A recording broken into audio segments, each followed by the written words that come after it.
حضرت علی فرمانے لگے میری 5 باتیں یاد کر لو، اور فرمانے لگے اونٹوں پر بیٹھ کر تلاش کرنے نکلو گے تو یہ باتیں تمہیں ملیں گی کہیں بھی نہیں، لے لو ہم سے حاصل کر لو، یہ فیض ہے۔ فرمایا ڈھونڈنے نکلو گے نہ ڈھونڈنے تمہیں یہ ملیں گی، ڈھونڈنے سے نہیں چیزیں ملیں گی۔ فرمانے لگے 5 باتیں لے لو یار حضرت شیر خدا کی 5 باتیں، آج اس کو سبق کے طور پر رٹا لگا لو، اسے یاد کر لو، دل میں بٹھا لو۔ شیر خدا کی 5 باتیں علم و حکمت کا نچوڑ، نبی پاک صلی اللہ تعالیٰ علیہ وسلم سے لیا ہوا فیض، وہ حضور کی امت کو بانٹتے ہیں، اپنے سے محبت کرنے والوں کو عطا کرتے ہیں۔ حضرت مولا علی شیر خدا فرمانے لگے 5 باتیں لے لو، تم اونٹوں پر بیٹھ کے نکلو گے تھک جاؤ گے لیکن یہ باتیں تمہیں کہیں نہ ملیں گی۔ حضرت علی باتیں بیان کرتے ہیں، فرماتے ہیں پہلی بات یہ یاد رکھنا، بندے کو امید صرف اپنے رب سے رکھنی چاہیے،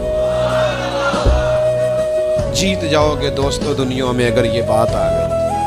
بچ جاؤ گے، دل ٹھنڈا رہے گا، بے قراریاں بے چینیاں پریشانیاں جان چھوڑ جائیں گی، امید صرف اپنے رب سے رکھو۔ حضرت مولا علی شیر خدا رضی اللہ تعالیٰ عنہ دوسری بات بیان کرتے ہیں، فرماتے ہیں اپنے گناہوں سے ڈرا کرو۔ تم غریب ہونے سے ڈرتے ہو، تم تنگ دستی سے ڈرتے ہو، تم لوگوں کی دشمنی سے ڈرتے ہو، اپنے گناہوں سے ڈرو، کہیں ایسا نہ ہو کہ تمہاری نافرمانیاں رب کی ناراضگی کا سبب بن جائے، اپنے گناہوں سے ڈرو۔ اور تیسرا مولا علی شیر خدا رضی اللہ تعالیٰ عنہ فرماتے ہیں اگر تم جاہل ہو نا، تمہیں پتہ نہیں، تو علم کے بارے میں سوال کرنے سے کبھی نہ شرمانا، پوچھ لینا فائدہ ہوگا، کسی سے بات کر لینا فائدہ ہوگا، کسی سے سیکھ لینا نفع ہو جائے گا، کسی کو مان لینا اپنا استاد، زندگی بھر سمجھدار ہو جاؤ گے، فیض یاب ہو جاؤ گے۔ اور حضرت علی شیر خدا چوتھی بات ارشاد فرماتے ہیں یہ علماء کے لیے، فرمایا اگر عالم کو کسی مسئلے کا علم نہ ہو تو غلط بات نہ بتائے بلکہ کہہ دے واللہ اعلم،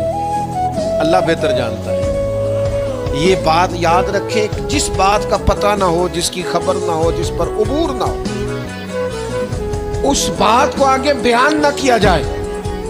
اور کبھی بھی غلط بات نہ بتائی جائے۔ یہ حضرت علی شیر خدا ہمیں سبق دیتے ہیں۔ اور 5ویں بات